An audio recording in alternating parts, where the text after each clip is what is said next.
Felipe Neto, Manuela Dávila, ministro de Direitos Humanos. Se procurar bem, vai achar que todos fazem parte do mesmo grupo. Aliás, são sócios. São sócios em projetos de educação digital. São parceiros. O ministro, antes de assumir o ministério, era integrante do instituto criado pelo Felipe Neto para fazer esse tipo de debate. Todos eles muito bem remunerados, inclusive com recursos lá de fora. Todos integram o mesmo ecossistema da esquerda identitária, que é financiada por grandes magnatas globalistas. Não é teoria da conspiração.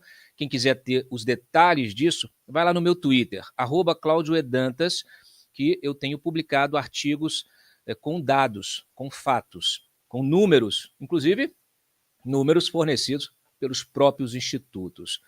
Eu publiquei há algumas semanas uma reportagem, um artigo grande sobre o NetLab, aquele grupo de pesquisadores que estão ali no guarda-chuva da UFRJ e que se acostumaram a fazer papers, estudos sobre atividade nas redes, sobre discurso do ódio, sobre fake news, mas, curiosamente, eles só se dedicam a identificar, a monitorar o comportamento daqueles que não são os seus, naturalmente. Nada a respeito dessa facção digital revelada pelo Estadão na semana passada. Nadinha, nadica. Só a direita, só aqueles que pensam diferente. Aqueles que criticam, aqueles que têm independência intelectual, aqueles que têm autonomia.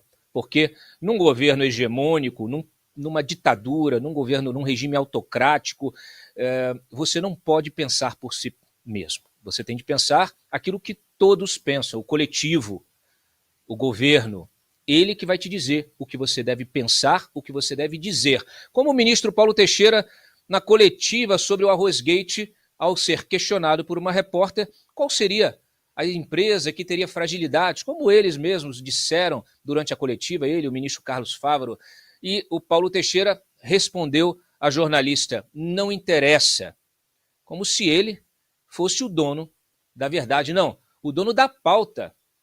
É capaz de ele ter ligado para o chefe, para o editor daquela repórter, no mesmo dia, para dizer que na próxima ela não será perdoada.